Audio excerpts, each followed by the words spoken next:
Madam finally তো আপনার স্বামীর সাথে ডিভোর্সটা করাই দিলাম আমি। আপনি তো আপনার স্বামীর কাছ থেকে পুরো 5 লাখ টাকা পাবেন, 5 লাখ। যাই হোক ম্যাডাম, এবং কি প্রতি মাসে সে আপনাকে 12,000 টাকা করে দিবে। আমি তো একটা কথা ভুলেই গেছিলাম, আপনাদের যে একটা মেয়ে আছে না, ও তো আপনার দায়িত্বে থাকবে। ওকে তো আপনার হাজবেন্ড নিতেই পারবে না কখনো। আপনার যদি আর কিছু প্রয়োজন হয় ওটা আমাকে বলবেন, আমি আপনার স্বামীর জীবনটা উলট পালট করে দিব।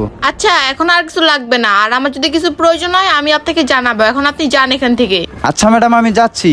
ও, আমার একটা কথা মনে রাখবেন, আমার কমিশনটা কিন্তু আপনি ভুলবেন না। আচ্ছা আচ্ছা, ওইটা আমার মনে আছে। আপনি যান, ওটা নিয়ে আপনারা টেনশন করতে হবে না। তাহলে ম্যাডাম আমি এখন আসি। বাইরে থাকতে আর ভালো লাগতেছে না। কি ব্যাপার, এটা কে? এরকম কিছু হবে কখনো ভাবিনি। আরে, এটা নয়ন না? ও এখানে কি করে? যাই দেখি তো, ওর সামনে যা জিজ্ঞাসা করি। হাই নয়ন। হাই মনি, বসো। ফাইনালি আমাদের ডিভোর্সটা হয়ে গেল। হ্যাঁ, তুমি ঠিকই বলছো।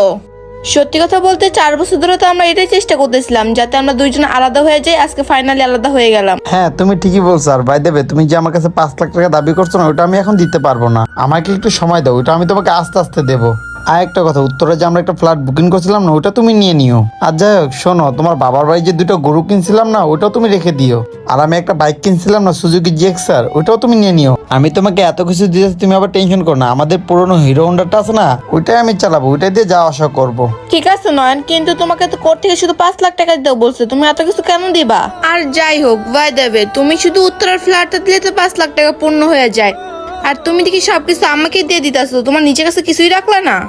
ওটা কোনো ব্যাপার না মনি। আর ভাই দেবে, আমার কাছে কিছু গোল্ডেনের জিনিসপত্র আছে, ওইগুলো তুমি নিয়ে নিও। কারণ আমাদের মেয়ের বিয়ের জন্য ওইগুলো লাগতে পারে। ওই গোল্ডগুলো বিক্রি করে আমাদের মেয়ের বিয়ে অনেক বড় একটা আয়োজন করে দিবা। আমার কিছু লাগবে না, সমস্যা নেই, তুমি সবকিছু রেখে দাও। কারণ তোমার প্রতি আমার কোনো দাবি নেই। আর এই ডিভোর্সের জন্য তুমি অনেক দৌড়াদৌড়ি করছো, অনেক কষ্ট করছো, এটার জন্য তো তোমার কিছু পাওয়ার অধিকার আছে।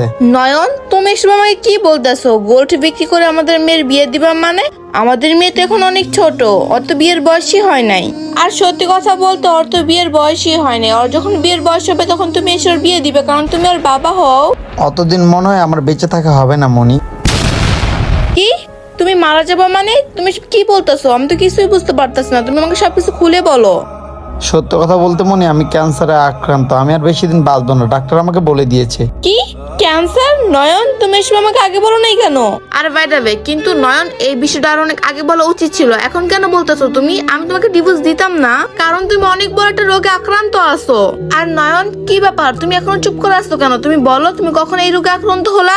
এটা আমি অনেক আগে থেকে জানতাম। আর ভাই দেবে, তুমি তো আমাকে ছেড়ে দিবা, তার জন্য আমি তোমাকে জানাইনি। আর আমার জন্য তুমি কেন তোমার লাইফটা নষ্ট করবা? তুমি নতুন কাউকে বিয়ে করে তোমার লাইফটা আবার নতুন করে শুরু করতে পারো তুমি, কারণ তোমারও তো বেঁচে থাকার অধিকার আছে।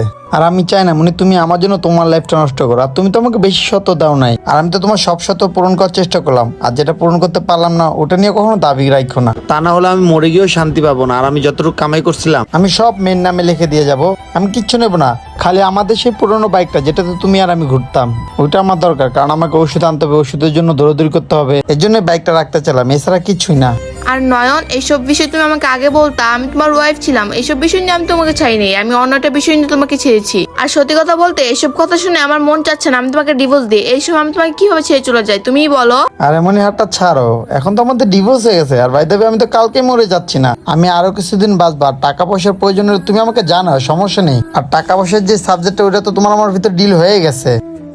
আর যাই হোক মনি, আমি মরার পর উকিল যেন আমার কবরের পাশে না যায় বলে যে তুমি আমার কাছে অনেক কিছু পাও। কবরের সামনে গিয়ে এগুলো বলে আমার খুব কষ্ট হবে। তোমার উকিলকে বললো কেসটা যেন ডিসমিস করে দেয়, কারণ আমি চাই না আমি মরার পর তোমার কোনো দাবি নিয়ে আমি মারা যাই। তা না হলে মারা যাওয়ার পর আল্লাহ তাআলাকে আমি কি জবাব দেবো? নয়ন, তুমি আমাকে মাফ করে দাও। আমি জানতাম না তুমি এত বড় একটা বিপদে আসো। আমার কিছু লাগবে না, আমার শুধু তোমাকে লাগবে। আর যাই হোক, তুমি আমাকে মাফ করে দাও। না টাকা লাগবে, না পয়সা লাগবে, না তোমার জায়গা সম্পত্তি লাগবে না, বুঝতে পারছো? যতদিন বেঁচে আসো শুধু আমার হয়ে বেঁচে থাকো। মনি, হাতটা ছাড়ো, এখন আমাদের ডিভোর্স হয়ে গেছে। আমি চাই না তুমি আমার প্রতি কোনো মায়া দয়া দেখাও, যেহেতু এখন আমার ক্যান্সার হয়েছে, আমি একজন রোগী। আর ডিভোর্সটা তো আমাদের দুজনের ইচ্ছা হয়েছে। আমি চাই তুমি সুখে থাকো। আমি আর কয়দিন বাঁচবো বলো? আমি চাই তুমি নতুন জীবন সঙ্গী নিয়ে নতুন করে জীবনটা শুরু করো। ভালো থেকো মনি, পারলে আমাকে মাফ করে দিও। আর বাসায় গিয়ে আমাকে ওষুধ খেতে হবে এখনই।